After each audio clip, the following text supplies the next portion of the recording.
Olá, boa tarde. Eu sou a doutora Mônica Alves. Estamos iniciando um vídeo ao vivo que será compartilhado na página da Clínica Foco Glaucoma e Oftalmologia Avançada. Estamos tentando fazer a nossa conexão com a nossa convidada, Margarete Machado. Estamos ansiosos por recebê-la e espero que agora dê tudo certo, tá? E em breve esse vídeo também estará na página da clínica, tá? E a Margarete, ela é uma ortopedista do Rio de Janeiro com diversas especializações. E assim que ela entrar, a gente vai passar todas as especificações. Vamos lá. Cadê ela? Bora lá. Campanha pela Margarete. Opa! Graças a Deus. Seja bem-vinda, minha amiga. Margarete, tá escutando gente direitinho? Tá? Eu tô escutando, tá tudo perfeito. Tá, Vocês ok. me escutam também bem? Estamos. Desculpa estar no meu quarto, mas é que é o local mais calmo da casa, porque senão é barulho da rua, barulho de carro buzinando. Aqui é tranquilo. Tá tudo certo. Tá tudo certo. A gente vai compartilhar esse vídeo na página da Clínica Foco Glaucoma, tá? Aham. E a gente já tá lá ao vivo também, tá bom? Então, Que bom. E assim, Margarete, primeiro, um prazer estar te conhecendo. Igualmente. Já tive a oportunidade de falar com você antes, mas assim, a nossa conversa mesmo ao vivo vai ser agora, né? Você é muito conhecida da Michele. E eu já conhecia você através da Michele, né? Que fala tão bem e tudo, e a gente acaba criando a simpatia com a pessoa. Sim. Seja bem-vinda, minha querida. Obrigada, amor. Aqui. É que você tem uma história de vida linda. Me dê a honra de falar um pouquinho sobre você, tá? Claro. A Margarete Machado, ela é ortopedista formada pela UniBMR, professora do Instituto Superior de Educação do Rio de Janeiro, pós-graduada em psicomotricidade clínica, pós-graduada em estimulação precoce, especialização em alfabetização em pré-escola, em baixa visão também, tem essa especialização pelo Instituto Benjamin Constant, e é professora de orientação e mobilidade e mestranda em educação especial pela Universidade lá do Peru, né? César Valejo. Bem, depois de toda essa qualificação, né, Margarete, eu te desejo boas-vindas, tá? Muito ao obrigada. nosso bate-papo. E a gente estava muito ansioso, nós duas estávamos ansiosas, e a gente não ia desistir de você, tá? Então, vamos começar hoje. O nosso bate-papo será sobre a baixa visão.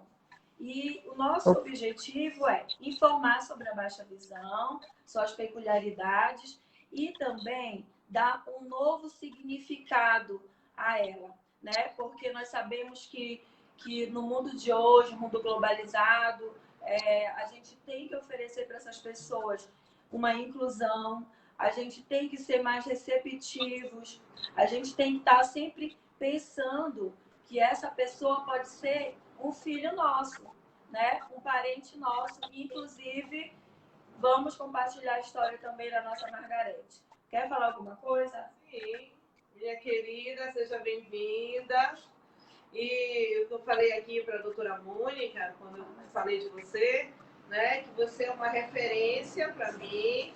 Eu acho que quando a gente tem admiração por um colega, a gente tem que falar dele, né? Então você é uma pessoa muito especial, porque quando eu estava na faculdade no Rio de Janeiro, você foi uma referência para mim.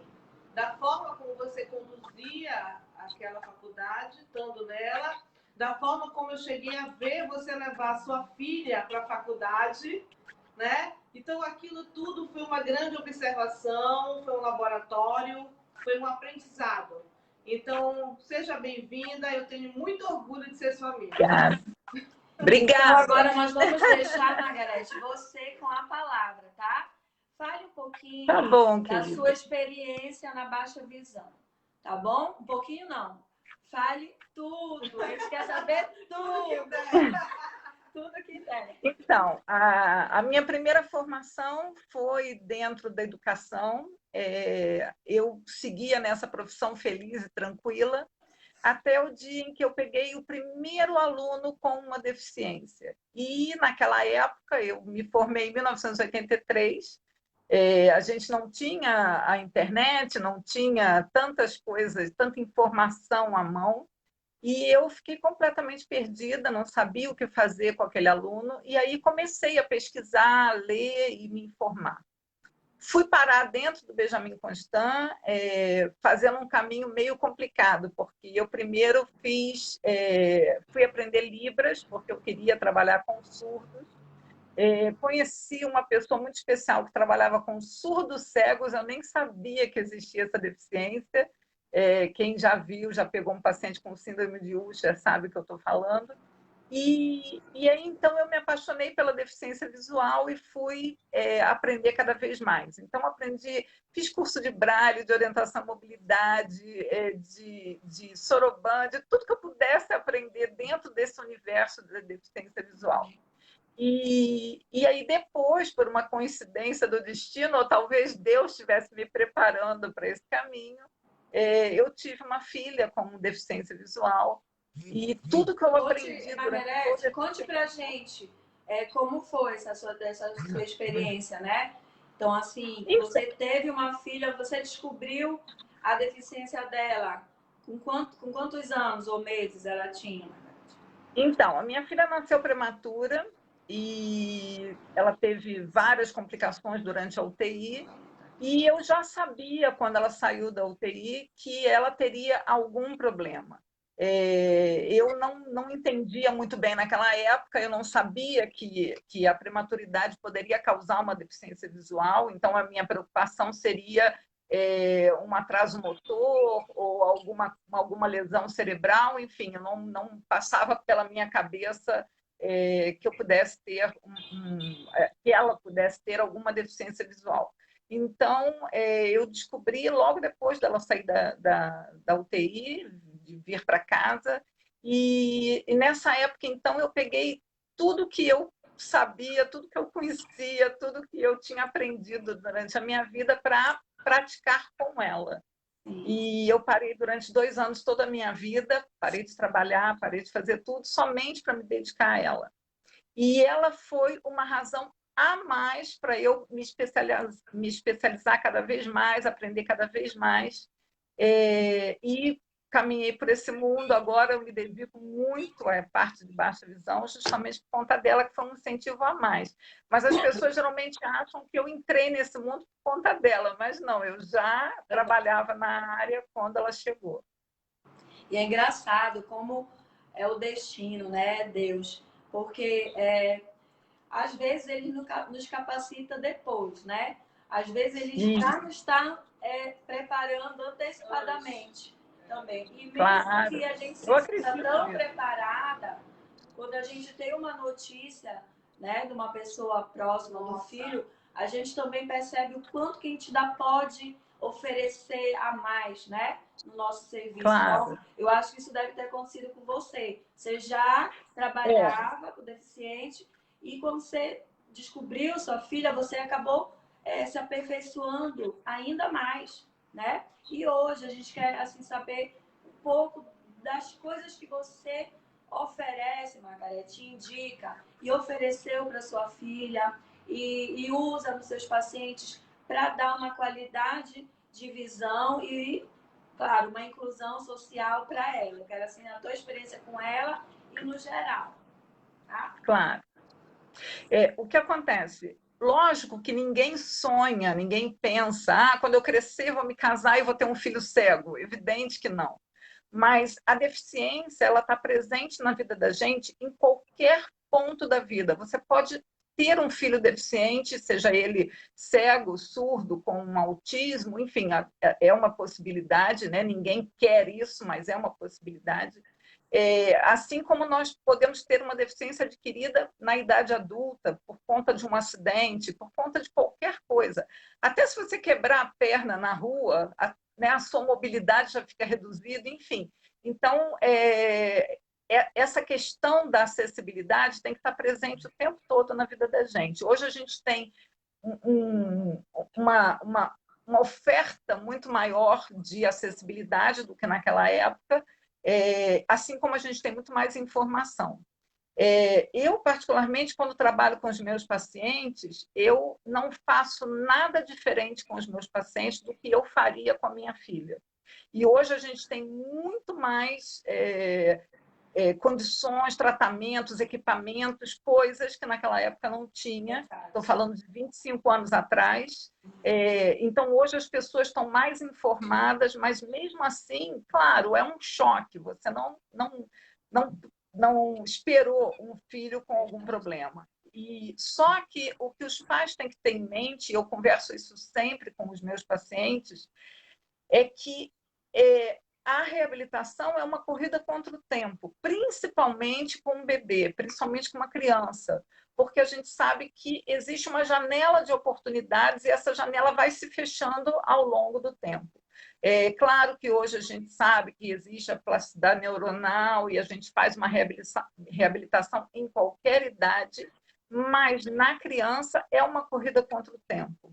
Então, a gente tem aí um trabalho de estimulação precoce, de estimulação visual, de reabilitação, que vai de zero, desde que nasceu, a partir do momento que essa criança está disponível para ir para uma reabilitação, até os 4 anos.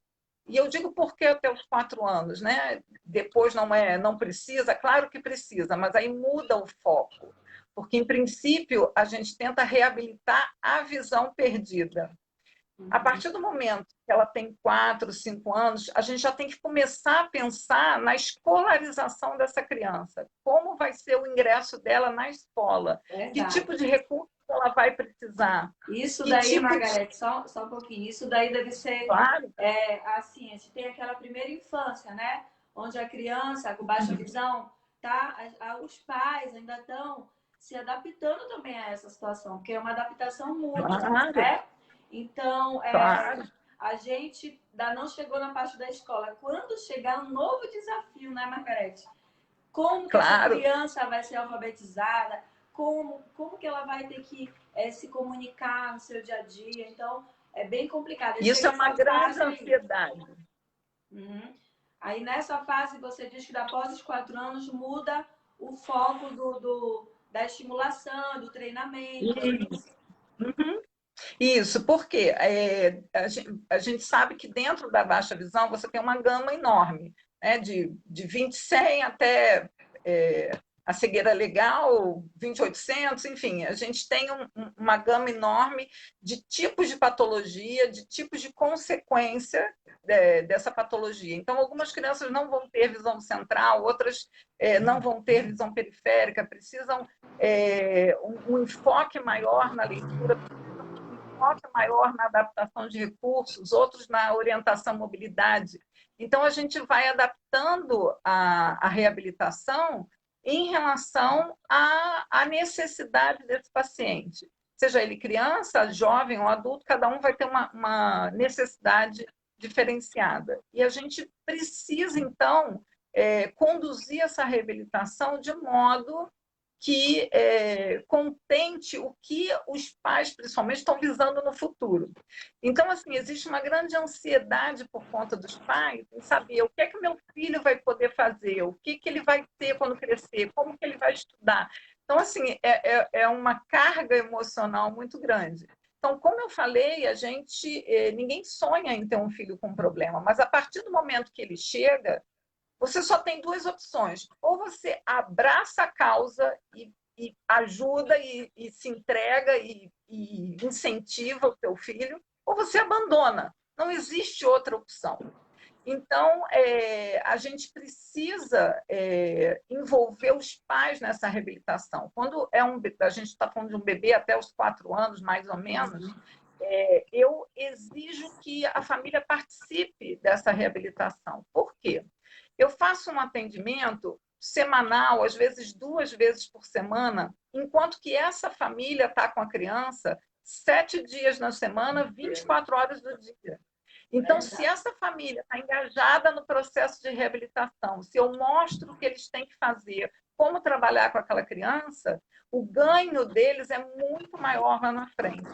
Então, assim, a visão, até hoje eu publiquei alguma coisa no meu Facebook em relação a isso. Do momento em que nasce até 1 ano, é um ganho constante. A criança vai aprendendo a controlar a musculatura do olho, reconhecer cores, a visão de perto vai melhorando, e aí até ter uma visão de longe. E, junto com isso, tem o desenvolvimento motor. Então, você precisa de uma equipe de reabilitação, uma equipe multidisciplinar, para trabalhar todas essas questões, o desenvolvimento motor e visual. Existe uma possibilidade de uma defasagem de aprendizado de até 4 anos, de uma criança cega para uma criança normal, entre aspas. Margarete, essa defasagem é não só visual, né, que você fala? Não só visual. Toda. Intelectual, tudo. Por quê? Mais ou menos 80% das informações do mundo chegam através da visão. Então, uma criança que não enxerga é uma criança que não vai andar, é uma criança que não vai interagir com o mundo.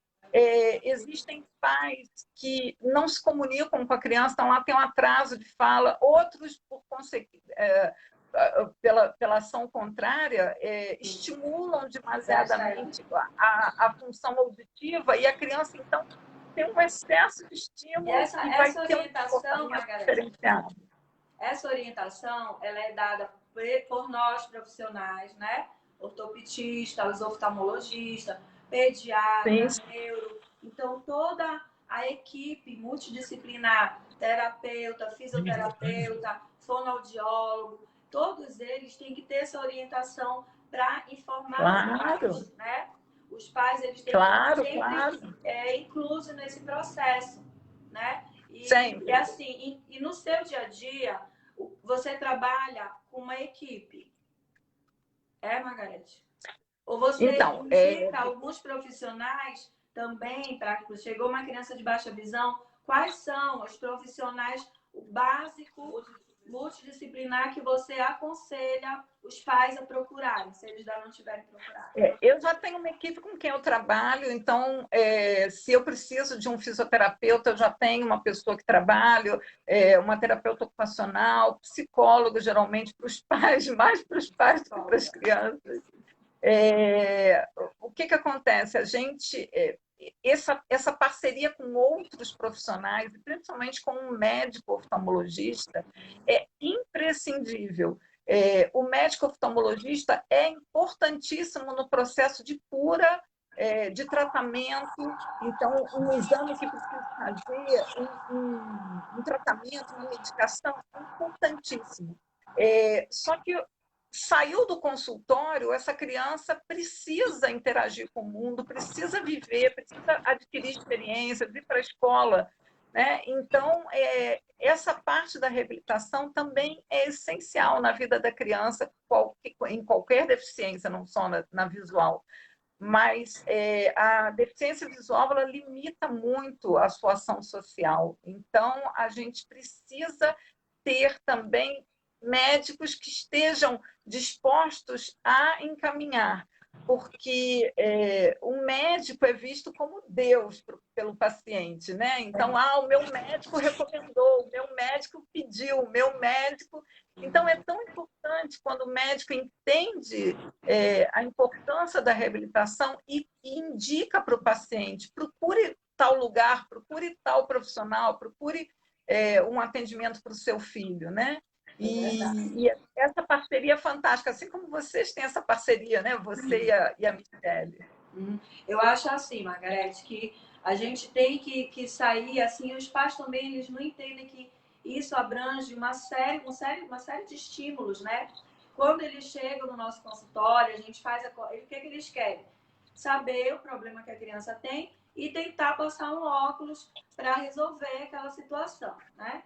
E aí, muitas das vezes, não é através de óculos somente, né, que vai dar aquela inclusão e a participação que a criança precisa no dia a dia. Então, cabe ao oftalmologista, se tiver que prescrever. Se não der para ter essa prescrição que vai melhorar, encaminhar para dar alternativas para essa criança, visual mesmo. Então, feito por profissionais de baixa visão, visão subnormal. E os ortopedistas, eles entram nessa parceria porque eles vão ser os treinadores, né? Eles vão ser os estimuladores, eles vão fazer as sessões de estimulação, que muitas das vezes eu, como oftalmologista, eu sou oftalmopediatra, eu não tenho como fazer essa estimulação no consultório, né? E uma coisa é a gente orientar os pais como estimula. Outra coisa é a criança ir com um profissional, criar um ambiente de estimulação, que ela se sinta acolhida, seja recebida com amor, com carinho. Que é a melhor parte, né, Margarete? Que é a melhor parte. Eu tiro o chapéu para vocês, porque eu sei que as crianças amam essas atividades, né? Sim. E tem aquela coisa, os pais criam a ansiedade da cura, né? E eu sempre falo para os pais o seguinte: claro que a gente, como pai, como mãe, a gente precisa ter uma esperança, a gente quer que exista um tratamento, um implante, uma cirurgia, célula-tronco, sei lá. Todo mundo tem essa expectativa. Só que a gente não pode viver a vida em função somente disso. Enquanto a cura não vem, enquanto a cura não chega, enquanto não existe uma medicação, essa criança precisa viver. Ela precisa se preparar para a vida. Então, a gente precisa continuar com a vida normal de todo dia. Se vestir, escovar os dentes, ir ao banheiro, tomar banho, ir para a escola. A gente precisa ter esse outro lado e a criança tem que entrar nesse padrão também, apesar da deficiência. O objetivo da reabilitação é minimizar os danos que a deficiência causou ou chegar o mais próximo do normal possível, quer dizer, do padrão de normalidade. Então, quando você está com um profissional competente, um profissional que sabe o que está fazendo, essa criança vai responder de uma maneira muito mais rápida. Com o pai e a mãe dentro de casa, também é possível aprender, claro, mas os pais precisam ser orientados quanto a essa maneira, porque o pai, a mãe, a avó, a tia, sempre tem aquela coisinha do coitadinho, deixa que eu faço para você. E essa pena não faz com que a criança se desenvolva como ela deveria. E é muito engraçado que quando os pacientes chegam para mim, que eu faço a primeira entrevista, os pais sempre dizem: é fácil você dizer porque não é com você. E eu gosto dessa trunfa na manga, porque todos vão dizer isso. Aí você então, entra, com tudo. Claro, quando chega esse momento, eu falo: não, é comigo também. Sim. E aí eu mostro fotos da minha filha e tudo. Minha filha hoje está com 25 anos, já terminou a faculdade, está fazendo pós-graduação. Então, isso não é uma coisa só da minha filha. Né? Diga-se de passagem, ela dá aula de culinária, tá bom? Ela agora não tem mais o canal no YouTube. Ela tinha um canal, até os 18 anos, ela teve um canal no YouTube onde ela ensinava outros cegos a cozinhar. Mas ela agora não tem mais esse canal, porque ela não tem mais tempo, né? Tem que trabalhar igual a todo mundo, tem que estudar.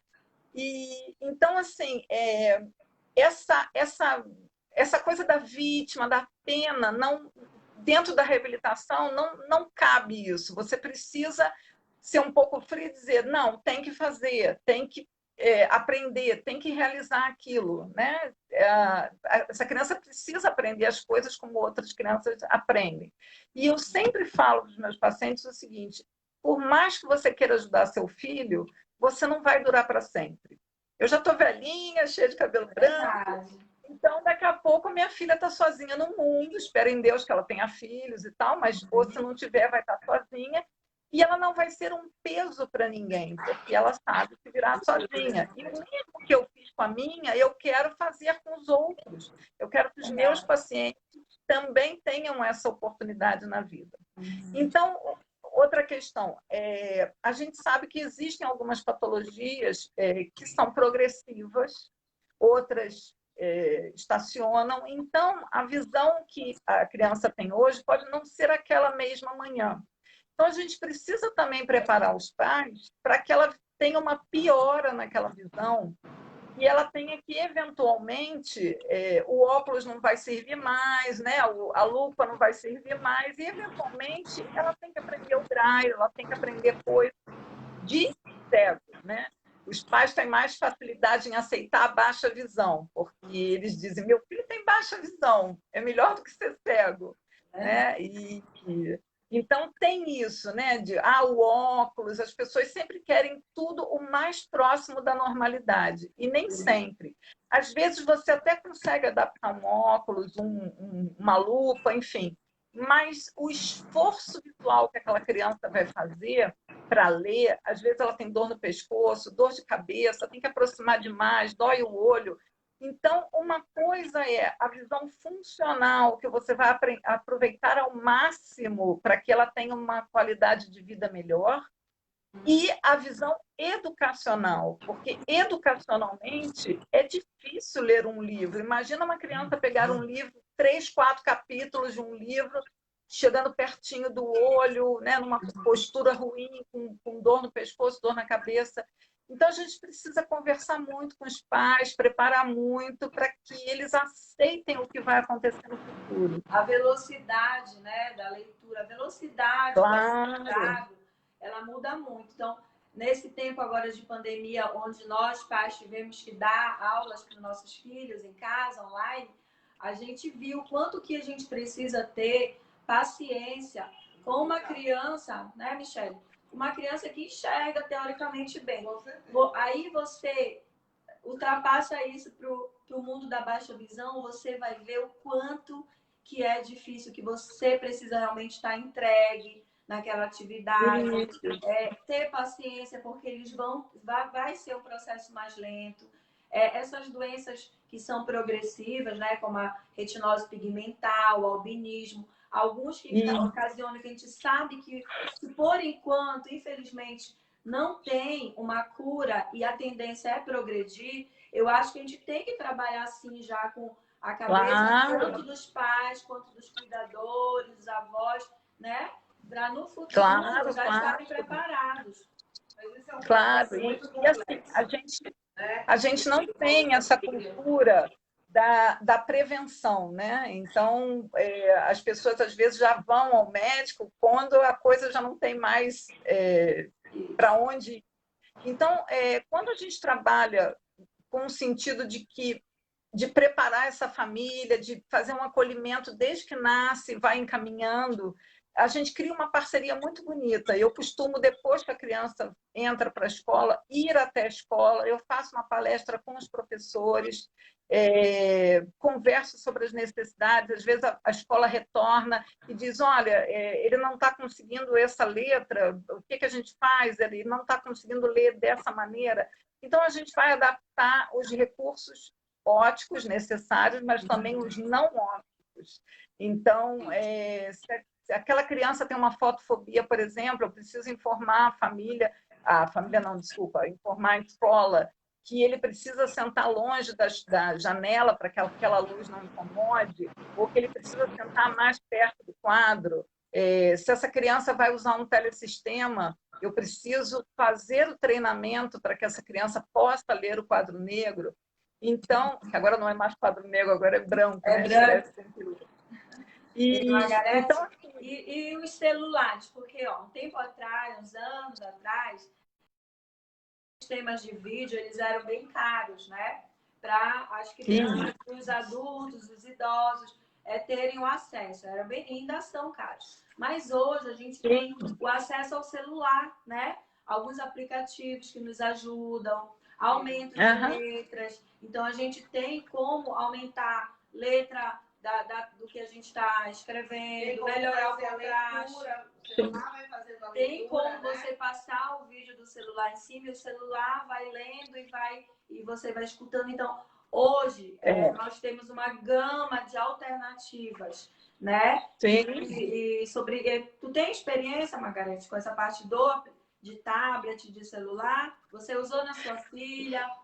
Sim, sim. Então, o que acontece? Hoje, todos os celulares e computadores têm uma alternativa de acessibilidade, né? A minha filha já teve já usou o sistema Android em vários aparelhos, mas, segundo ela, o celular que tem a melhor acessibilidade de todas é o iPhone. Eu sei que custa caro, né? Mas é o que eu sempre digo para meus pacientes: compra uma versão mais antiga, né? Que já não está na moda, que custa mais barato. Mas o iPhone realmente ele é incrível em termos de acessibilidade. Mas os outros telefones, que são sistema Android, também têm muitos bons recursos, né? Ajudam bastante. Com relação ao computador, né, a minha filha foi alfabetizada em Braille. Eu sempre falo da minha filha porque eu não preciso Pode falar, permissão dos pais, né? E eu acho também que cria uma identificação. Quando o paciente entende que não é um problema dele, né, que outras pessoas passam e eu também, então a gente cria uma empatia. Quanto ao computador, existem vários programas. Quando a minha filha era pequena, ela foi alfabetizada em Braille. Depois, quando ela foi para o segundo grau, ela já usava o computador, né? Que já estava mais velha, já tinha mais responsabilidade. Então, ela levava o notebook para a sala de aula e fazia todas as anotações. Então, por exemplo, existe um programa que é um programa super simples para a criança começar a ter essa noção no computador, que se chama DOSVox, DOSVOX. O DOSVox é um programa super simples, qualquer criança consegue aprender a usar. Tem joguinhos, tem coisas de matemática, enfim, é muito legal. Bom, aí ela utiliza ainda esse programa para algumas anotações. Se ela quer fazer uma pesquisa na internet, por exemplo, ela já vai usar um outro programa que é o JAWS. Mas aí esse é um programa já pago, um pouco mais caro, que não é acessível para todo mundo. Se ela quer entrar nas redes sociais, Facebook, Twitter, minha filha é super antenada, tem tudo, Instagram, tem tudo. E aí ela já usa um outro programa chamado NVDA, que é um programa distribuído gratuitamente, também não é pago nada, então qualquer pessoa pode aprender. Claro, se você tem um treinamento para isso, de uma pessoa especializada, a coisa anda mais rápido, né? Mas não é impossível aprender. Então, assim, a informática hoje ela veio para revolucionar o mundo do deficiente. Que bom, né? Então, a inclusão se tornou mais fácil por conta disso. Porém, e também, assim, hoje a gente tem professores com mais especialização e tal. Na época da minha filha, ninguém aceitava na escola. Hoje já é uma lei, é obrigatório, né? Mas eu sempre pensei um pouquinho diferente das pessoas. Eu acho assim, eu não quero que a minha filha seja uma imposição. Então, a escola tem que aceitar, porque é lei, eu vou botar e vai ter que me engolir.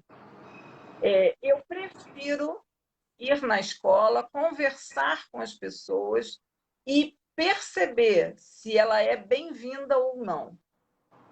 Apesar da lei, né, da obrigatoriedade, muitas escolas aceitam por conta da lei, mas essa criança fica num canto da sala jogada, ela não tem a menor atenção. Então, eu não quero isso para minha filha.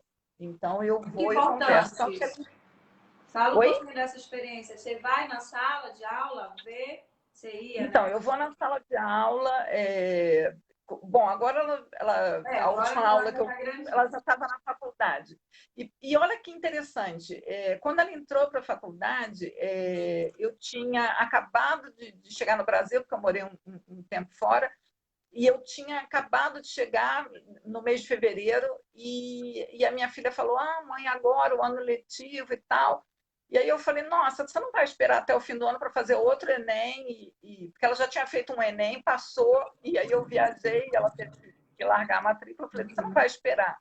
Então, eu soube de uma faculdade perto da minha casa, no mesmo bairro, que estava super preparada para receber. Quando eu cheguei na faculdade, fiquei impressionadíssima. Piso tátil para todo lado, tinha na biblioteca um aquário, né, o que a gente chama um reservado, só para os deficientes visuais, com computador que fala, com impressora Braille. Eu fiquei impressionadíssima. Né? Falei, nossa, minha filha vai ser super bem atendida aqui. E, para minha surpresa, ela foi muito mal atendida. Apesar de todos os recursos, os professores se lixavam se está aprendendo, se não está, enviavam programas em PowerPoint, em PDF, que é um tipo de arquivo que o computador não lê, o programa de voz não lê. E a minha filha não desistiu, ela estava no terceiro período, ela falou, mãe, eu não consigo estudar, eu não quero mais. E aí eu coloquei no IBMR, onde a gente estudou, né, Michele? E ela se formou e foi super bem atendida, uma faculdade que não tinha nada em termos de acessibilidade. Margarete, gostei desse depoimento, né? Muito bom. Quem vive, né? Quem tem a vivência disso na pele, não tem coisa melhor do que passar essa experiência. Porque eu, né, assim, meus parentes, eu não tenho ninguém com baixa visão, nem cego, mas na nossa população a gente sabe o quanto de pessoas com baixa visão, né, com visão que não lhe dá uma autonomia, né, mas assim, não lhe dá porque não lhe foi dada a oportunidade, às vezes. Claro, e às vezes nem sabe aonde procurar. Por isso o papel do oftalmologista é tão importante, porque vocês são o primeiro contato com o paciente. Com certeza. Então, quando vocês notarem que esse paciente tem uma dificuldade para andar, sugira, vá fazer um treinamento em orientação e mobilidade, aprende a usar a bengala. A bengala é uma proteção para a pessoa, ela sinaliza para todo mundo que você tem uma dificuldade visual. Então, assim, o contato do oftalmologista e essa indicação para reabilitação é primordial. É verdade. E às vezes a gente se surpreende tanto, né? Porque às vezes a gente manda para o ortopedista para fazer uma avaliação, para fazer os testes, né? Tem aqui, como você disse, aquela faculdade super preparada e chegou e não adiantou. E às vezes a gente imagina que a criança vai se adaptar com certos artifícios lá, ópticos ou não ópticos, lupa, binóculo, e a gente se surpreende com uma outra coisa que a gente nem pensava, que de repente essa criança... Eu já tive casos da criança chegar aqui com baixa visão mesmo, e chega aqui e lê 20/20 da tabela de Snellen, que é a visão de 100%, claro, usando ou um binóculo ou uma lupa, mas isso me deu um tapa, né? Para eu me despertar. Então, que a gente não pode achar que não vai ter melhora. Está no limite. Que tanto para um idoso quanto para uma criança, que aquele é o seu limite. Na verdade, não há limite. Enquanto você tem um pouquinho de visão, você vai ser trabalhado. E quando você não tiver mais aquela visão, você vai ser trabalhado também de outras formas, né? Claro, isso é importantíssimo. Só de novo, falando da minha filha, a minha filha tem apenas percepção luminosa no olho esquerdo, apenas. E no olho direito, ela tem 20/800 e não tem visão central. Tá? Então, para ela ver, ela precisa botar a 5 centímetros do olho e aqui no cantinho. Ela só vê periférico, ela não tem visão central. E a minha filha consegue perceber todas as cores, todas. Ela consegue ler em fonte 48.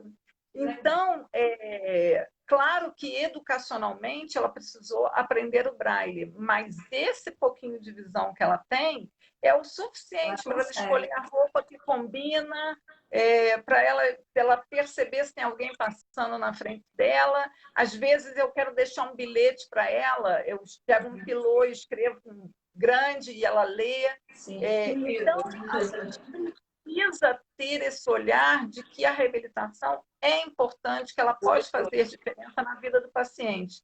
Se você tem uma área lesionada, você pode ensinar as células do seu olho de outra área a suprir aquela área danificada. Claro que não vai ser 100%, claro que não vai ser perfeito, mas é melhor do que nada.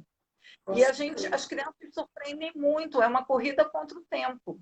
Então, se você nota, à medida em que a reabilitação vai avançando, que aquela criança tem uma possibilidade visual, você investe e vai fazer um treinamento mais pesado. Se você, ao longo do tempo, já está em 3 anos, chegando a 4, não teve uma melhora, a gente sabe que às vezes não é possível, né? Nosso trabalho, nós não somos deuses, algumas vezes, né? Não, a gente não consegue o resultado que gostaria.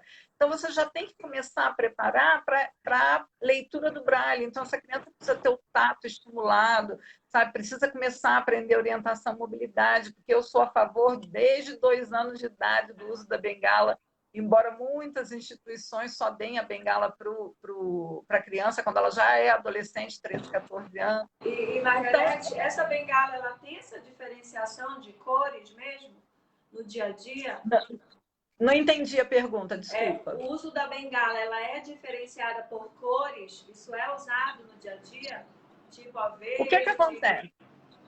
Há um tempo atrás, só existia a bengala branca. Por volta de anos 90, 91, 92, no início dos anos 90, se tentou a bengala amarela para diferenciar a baixa visão. Bom, de um tempo para cá, agora mudou, é bengala verde para sinalizar. E bengala branca com uma parte vermelha para os surdos cegos. Eu acho essa diferenciação bacana, porém, a bengala ela é um acessório de moda para o deficiente. Porque imagina, a gente usa um batom, um brinco, uma roupa, né, para combinar e tal. As meninas não têm essa possibilidade, né, de combinar coisas. Então, a minha filha, por exemplo, tem uma bengala de cada cor. Então, ela tem rosa, dourada, azul, preta. Então, iluminada. Assim, ela vai sair tá com um precinho básico, vai com a bengala combinando. Entende? Então, assim... Que legal, né? Não, ela tem todas. E isso é muito legal, porque também cria uma vaidade, cria um sentimento de pertencer a um grupo de adolescentes que as meninas, olha o meu brinco, olha não sei o quê, e ela diz, olha a minha bengala. Né? Então, eu também acho bacana que eles tenham esse contato também e achem isso vejam a bengala como uma coisa divertida, como um acessório, para não ser um peso da deficiência. Então, eu sou a favor dessa bengala colorida que agora está na moda. Né? E uma coisa que eu queria falar, que antes que eu me esqueça, já me lembrei 2 vezes e passa. A gente tem uma ansiedade por conta das pessoas com deficiência visual, baixa visão, em comprar acessórios que melhorem a sua vida. Então, o fulano, eu conheci uma pessoa que usa uma lupa, vou comprar uma lupa para mim também. Eu conheci uma pessoa que usa... Assim, as pessoas têm que entender que nem tudo serve para todo mundo, cada patologia é uma. E ainda que você pegue 10 deficientes visuais, 10 pessoas com baixa visão, que usem lupa, um vai precisar de uma lupa de 2 vezes, o outro de 4 vezes, o outro de 8 vezes. Então, o ideal é esse paciente não sair gastando dinheiro por aí. Ele passe pelo oftalmologista, esse oftalmologista vai fazer o encaminhamento para o ortoptista para fazer o treinamento. E aí, treinado, você gostou disso, se adaptou com isso, aí ele realiza a compra. É a melhor coisa, né? Olha, porque senão a gente fica louco. Eu imagino você. Que ainda bem que já era entendido um pouco, mas hoje eu pesquisando, né, algumas curiosidades sobre a baixa visão e o que pode ser utilizado, a vontade que dá é você experimentar aquilo lá tudinho. Não é, Margareth? Sim. Sair comprando cada coisa que eles adaptam, e aí se aquilo é régua, é lupa, de tudo quanto é jeito, de bolso. E assim, você fica louco mesmo. Mas o treinamento, gente, às vezes uma coisa simples, né? Vai dar aquilo que o paciente está precisando. Então, às vezes, você não precisa. E isso só vai ser descoberto, não é no consultório do oftalmologista.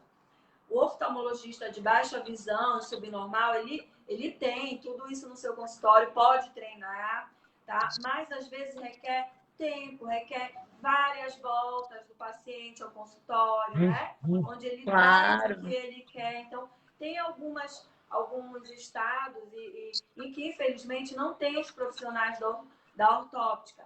E isso quem faz, então, são os próprios oftalmologistas. Aqui no Rio deve ter vários ortopedistas, né?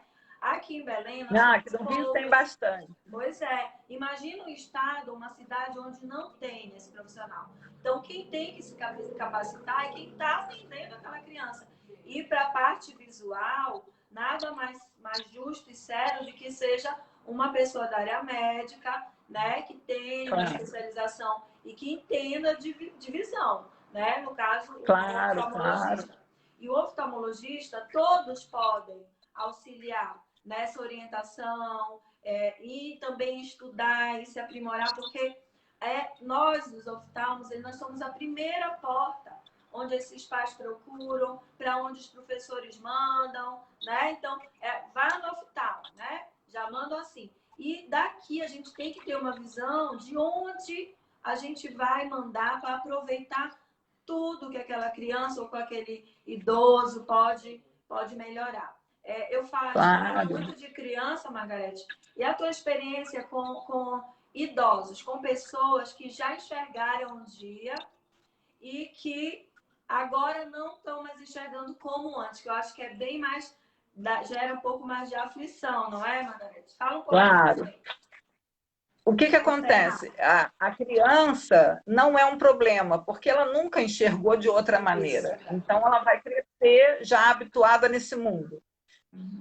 Quando é criança, o problema, entre aspas, são os pais, porque eles é que estão ansiosos, eles é que têm 1000 questionamentos e tal. Então, a gente precisa acolher essa família e responder todos os questionamentos, tirar essa ansiedade. Quando você lida com um idoso, né, ou uma pessoa já adulta, por volta de 40, 30 anos, que perdeu essa visão, a gente pega muito paciente por volta dos 30 com retinose pigmentar, porque a visão veio baixando até ele perder totalmente. Aquilo é um problema enorme, uma catástrofe, meu mundo acabou, eu perdi o emprego, eu não sei andar sozinho. A criança é diferente porque ela já nasceu, já foi encaminhada para esse setor. Para o adulto é muito mais difícil a aceitação da cegueira. Quando o paciente chega para mim, ele vai me dando uma porção de empecilhos, né? Eu não consigo mais ver a minha hora, né? Eu tenho um relógio, mas não consigo ver. E aí eu digo para ele, então vamos providenciar um relógio que fala. E aí ele me cerca de outro lado. Não, mas eu também não consigo usar o computador. Eu quero fazer minha palavra cruzada. Né? Eu quero aprender a partitura para tocar. Quero ler minha Bíblia. Então, assim, eles já chegam com coisas que eles estão habituados. Imagina você perder aquele costume, né? Que você tinha. Claro. Eles chegam muito assim. Eu quero isso. Eu não estou conseguindo, eu não estou satisfeito porque eu não estou conseguindo ler minha Bíblia. Eu quero... Teve um paciente que a Michelle recebeu que ele queria... Eu quero que ele queria cantar... recitar um poema. Que o sonho dele era recitar um poema para a esposa dele no aniversário de 50 anos de casado. E que ele não conseguia. Então, a gente fez todo um trabalho em cima dele. E você imagina a felicidade dele, que ele mandou o vídeo pra gente, lendo, nem que seja um poema curto. Ele conseguiu ler, né, com a lente esferoprismática, tá? De mais 38. Mas conseguiu. Aqui pertinho. Bem pertinho. Mas... Engraçado, eu penso assim, não importa como. Precisou de uma lupa, precisou de um óculos, precisou de uma ampliação, não importa, mas ele conseguiu. E é isso que a gente precisa, né? Então, assim, quando a gente mostra esse vídeo, Margarete, ele está aproximado, com óculos bem grandes. Pega um óculos para a gente demonstrar aí. Mas e os outros julgam, né? Às vezes, não, mas está lendo muito perto, está com esse óculos muito grosso. Mas a pessoa está super feliz e satisfeita. Então, os óculos que são os esferoprismáticos, eles são grossos, assim, geralmente são só para leitura mesmo. Claro. E tem óculos com prisma, né, com dioptrias bem altas. Então, o paciente põe esses óculos bem com poder maior e bem perto. E se a gente conseguir fazer ele ler uma frase, né, já às vezes aquilo para ele já é tudo. Então, e ele claro, super feliz, né? E ele ficou lindamente. O que acontece? Eu procuro sempre, a minha primeira opção para uma pessoa mais idosa é tentar adaptar óculos, porque é o mais normal na cabecinha dele, que melhor se adapta. Eu tenho uma paciente, por exemplo, que chegou tem umas 2 semanas, com 75 anos, e ela ouviu falar de um óculos de leitura que tem uma câmera adaptada e blá, blá, blá, e que custa, enfim. E eu conversei com ela o seguinte: bom, em primeiro lugar, esse óculos custa caríssimo. Estou falando de coisa de 20 mil reais. Meu Deus! A senhora pode pagar isso? Então, primeira coisa, né? Vamos entender o que a necessidade dele, mais a condição também. Ah, não posso. Falei, então, mas aí ela falou, mas eu fiquei sabendo que pode parcelar. Então tá, mas vamos entender. Isso é uma tecnologia avançada. A senhora tem 75 anos, a senhora vai conseguir? A senhora já lida com o computador, lida bem com o celular? Porque se você não lida com essas pequenas tecnologias do dia a dia que já são comuns, você adaptar uma coisa muito fora da realidade daquele paciente, você não vai ter sucesso. Então, a gente precisa entender isso. A outra coisa que dificulta a nossa vida como reabilitador é que, às vezes, a família ou os amigos atrapalham um pouco isso. Como agora você acabou de falar. Ah, o óculos é muito grosso. Ah, está lendo muito perto. Gente, pelo amor de Deus, não sejam essa pessoa. A pessoa está feliz de ter conseguido ler alguma coisa. E outra, com criança, né? Ah, meu filho vai ter que usar esse binóculo, essa lupa. Gente, a criança quer só enxergar. E se você ficar batendo na tecla de que aquilo é diferente, que é realmente diferente, mas se você ficar batendo, vai ser pior para ela se adaptar. Então, você tem que adaptar a idade, né? E Margarete, eu vou te contar uma curiosidade.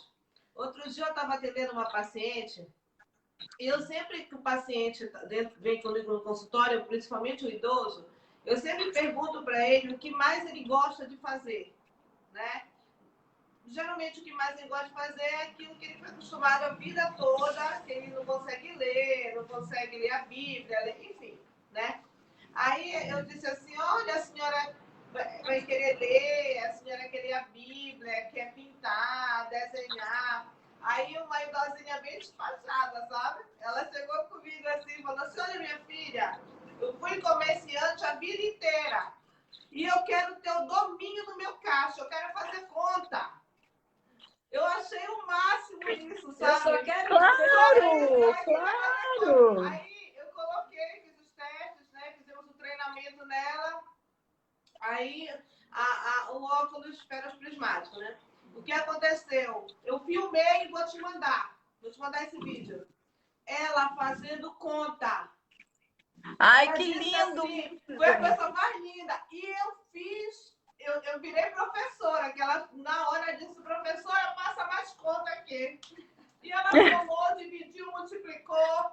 Isso não é maravilhoso? No final ela falou assim, eu já quero esse óculos. Eu já alcancei meu objetivo, ponto final. Então é muito legal isso aí. Então, isso é maravilhoso, gente. Ela passa por você adentrar o mundo, né, daquela pessoa. Não tem jeito. Você tem que conversar. Não tem. Você tem que cada um vai ser de um jeito diferente. Não tem. Claro, então, claro. É um trabalho muito lindo esse, viu, Margarete, que vocês fazem. Margarete, muito obrigada. Eu apoio o trabalho do ortopedista, porque eu sei que talvez eu não fosse ser capaz de fazer o que vocês vocês estudaram para fazer, né? É um dom. Então, se você tem um dom da comunicação aliada com a sua formação, a gente tem mais aqui prestigiar, que encaminhar, se é uma coisa que está funcionando, que seus pacientes estão gostando. E se não houvesse as ortopedistas, nós teríamos que nos preparar com todas essas características, né? É a nossa missão, né? A gente trabalha com visão, a gente não quer só operar, passar óculos, a gente quer dar qualidade devida para os nossos pacientes, tanto criança quanto adulto, acolher como inteiro. Então, Margarete, nosso bate-papo, ele vai ficar disponível para compartilhamento, tá? Vai ficar disponível lá na página da Foco, nós vamos colocar lá. E vamos deixar também uma surpresa para vocês lá na página, para quem curtir, nos comentários do nosso bate-papo, tá? Que será um formato para você imprimir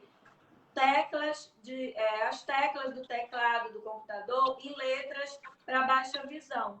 Então, nosso presente para vocês vai ser isso daqui. Vocês vão poder imprimir e fica muito bacana. Vocês vão poder imprimir em papel adesivo A4 e já vem certinho no tamanho dos teclados do computador. Você só recorta e cola. E você vai ver... Olha que beleza! Não é legal? E você vai ver o quanto que fica bacana. Até pra gente que tá com seus 40 anos já, né? Eu não sei, a Michelle que tá com os 40 anos. Eu nem vou dizer com qual eu tô, deixa pra lá. Serve só pra baixar a visão. Eu já vou colocar no meu.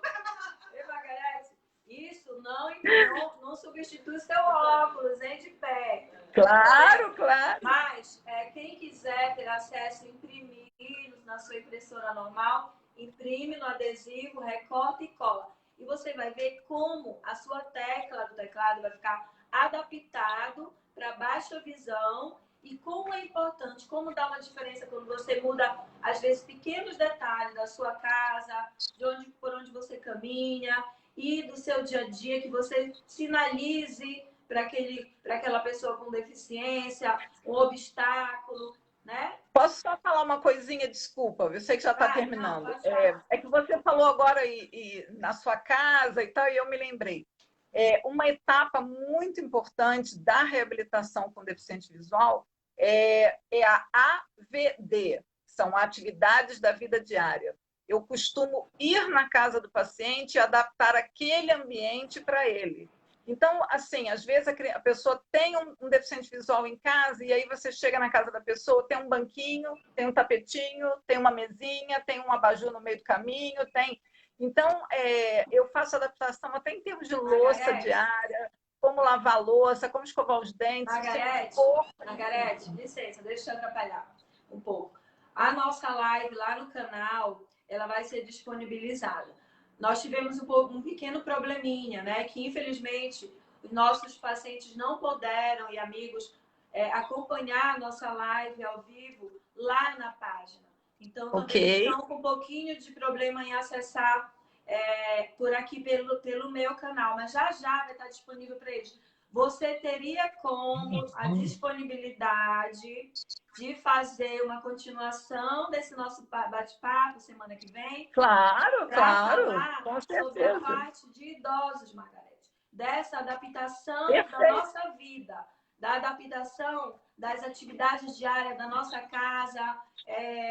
Eu queria, assim, uma coisa prática que fosse bem bacana para as pessoas aproveitarem, porque às vezes você não tem um parente, mas você tem um conhecido, né? Claro, todos tendo acesso. E aí eu aproveito e apresento a minha filha para vocês nessa outra ocasião. Legal. Então, que ela hoje está semana que vem a gente vai estar com você e com a sua filha, tá?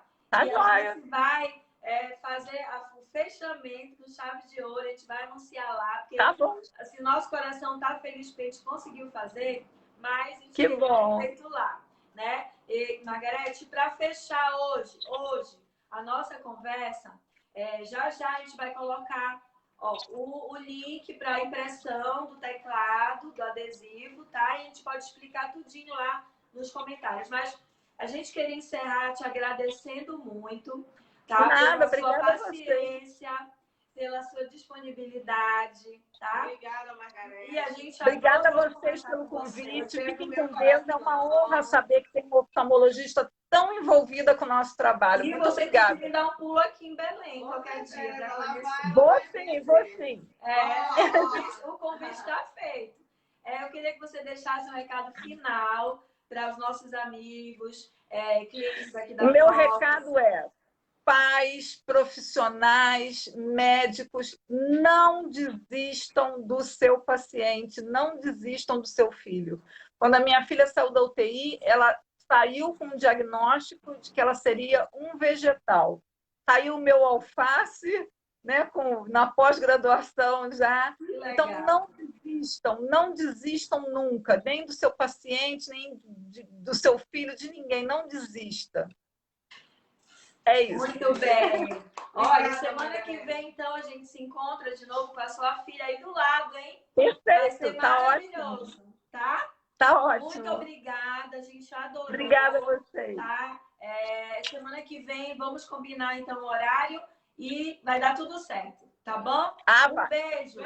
Fica com Deus. Tchau. Tchau, queridas. gente. Um beijo. Tchau.